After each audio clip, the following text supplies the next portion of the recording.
تین چیزیں انسان کو اللہ سے دور کرتی ہیں: اپنے عمل کو زیادہ سمجھنا، اپنے گناہوں کو بھول جانا، اپنے آپ کو سب سے بہتر سمجھنا۔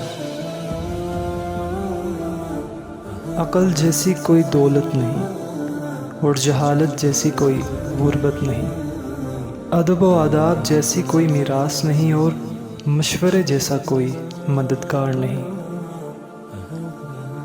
اللہ تعالیٰ سے دعا مانگو تو دعا کی قبولیت پر یقین رکھو، کیونکہ اللہ تعالیٰ غافل، لاپرواہ اور مایوس کی دعا قبول نہیں کرتا۔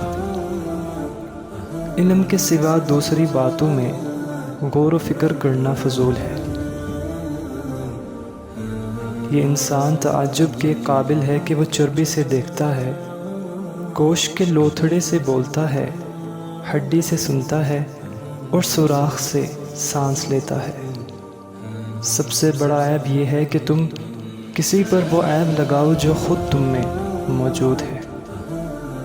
انسان کی اچھی نیت پر وہ انعام ملتا ہے جو اچھے اعمال پر بھی نہیں ملتا، کیونکہ نیت میں دکھاوا نہیں ہوتا۔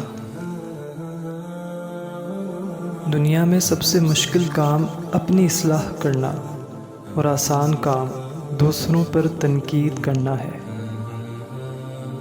انسان زندگی سے مایوس ہو تو کامیابی بھی ناکامی نظر آتی ہے۔ خرچ سے کچھ روزی نہیں بڑھتی، مگر آدمی کی قیمت گھٹ جاتی ہے۔ جب تمہاری جان کو خطرہ ہو تو صدقہ دے کر جان بچاؤ، اور جب تمہاری دین کو خطرہ ہو تو جان دے کر دین بچاؤ۔ زندگی کا ہر دن آخری سمجھو،